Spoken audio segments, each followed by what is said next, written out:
はい、クローバーちょっと待ってクローバースタジオって言いそうになった。はい、クローバーズスタジオヘッドチーフゲームデザイナーの神谷です。よろしくお願いします。じゃあ私質問に答えていきましょうか。スーパーロボット対戦をプレイしたことがありますか？ありますよ。僕は一番最初にプレイしたのがファミコン版ですね。ファミコン版の第2次スーパーロボット対戦だったと思いますね。もうすでに発売してだいぶ経ってたんで、中古屋で見つけて買って遊んでみたら結構面白くて、それでこれシリーズ通して遊びたいなと思って第1作目がね、確かゲームボーイだと思うんですよ。そのゲームボーイ版を後から買ってプレイして、で第3次スーパーロボット対戦がスーパーファミコンだったと思うんですよね。ちょうど僕が大学生の時ですかね。それは多分発売日に買ったんじゃないかなと思いますね。で当時マリオペイントってあって、マウスで遊ぶペイントツールみたいなソフトだったんですけど、そのマウスがスーパーロボット対戦にも使えたんでマウスで遊んでましたね。多分第4次スーパーロボット対戦まで遊んだんじゃないかなと思うんですけど、そっから遊ばなくなっちゃって、その後もね、あれ PSP だったかな、ビータか、プレイステーションビータで昔のやつが出てたんで買ってみたりしたんですけど、なんだろう、はい、シリーズ通して本当はね遊びたいなと思うんですけど、今なんせシリーズ多すぎて、どの順番でどれからどう遊んだらいいのかちょっと分かんなくなっちゃってるんで、最近はもうちょっと遊んでないですけどね。スーパーファミコンの時代は遊んでましたね。シミュレーションゲーム好きなんで。はい、じゃあ次行きましょうか。ビデオゲームコントローラーのフェイバリットなんだろう。今まで遊んできたゲームの中で一番手に馴染んで遊びやすかったのは断然ファミコンですかね。ファミコンのコントローラーって当時の同時期のハードの中でも群を抜いてたと思いますね。当時僕も持ってたセガマーク3のコントローラーってほんと死んでますから、まっすぐ動かないんですよ、キャラクターが。だから僕スペースアリア好きで遊んでるんですけど、キャラクターをこう動かしたいんですけど、こう斜めに行くんですよ、ピーって。ほんで当たらなくていい球に当たって死んだりするんで、コントローラーをどう制御するか自分で、それがなんか攻略の要みたいになってましたよね。あとセガマーク3のファミコンの何が素晴らしいって十字キーの発明ですよね。あれはファミコンよりちょっと遡ってゲームウォッチのマルチスクリーンドンキーコング僕持ってたんですけど、あれで初めて使われたのかな。でそれがそのままファミコンのコントローラーにも使われて、十字キーは本当に操作しやすくて、あれは発明だと思うんですよ。でセガマーク3の十字キーに相当するキャラクターを動かすボタンですね。なんか変なね、角が丸い四角なんですよ。で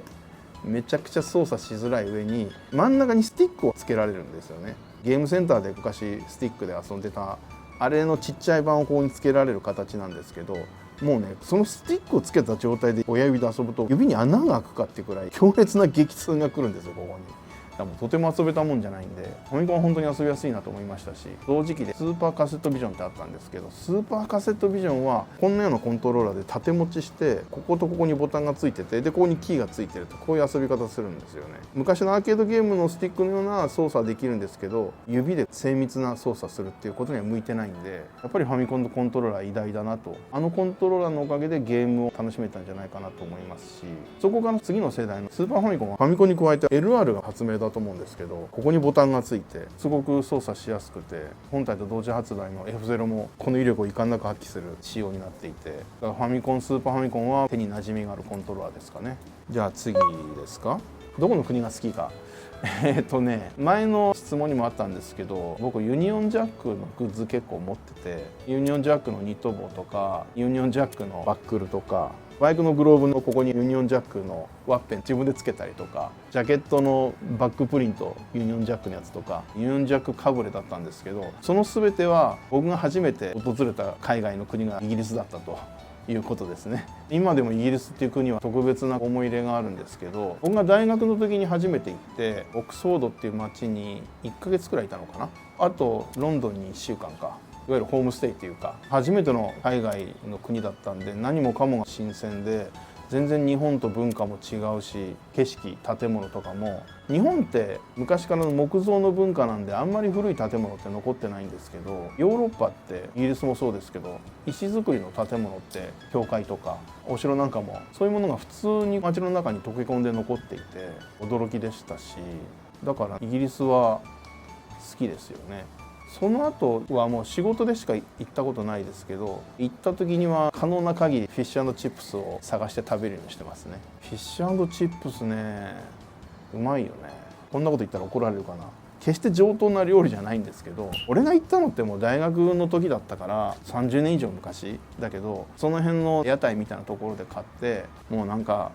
ね、絶対新しくないだろうっていう油で揚げたビトビトのやつを新聞紙にくるんで渡してもらって、でその辺にあるこれも絶対賞味期限大丈夫かっていうビネガーをぶっかけて、でも食べるのがめちゃくちゃうまかったんですよ。そんなんをまた食べたいですよね。前にレオのプロモーションでイギリス行った時にも一緒に仕事した人が「ランチどうしますか?」って言ってくれたんで「フィッシュ&チップス食べたいです」って言ったら探して買って用意してくれたんだけど、なんかねジャンキーなやつじゃなくて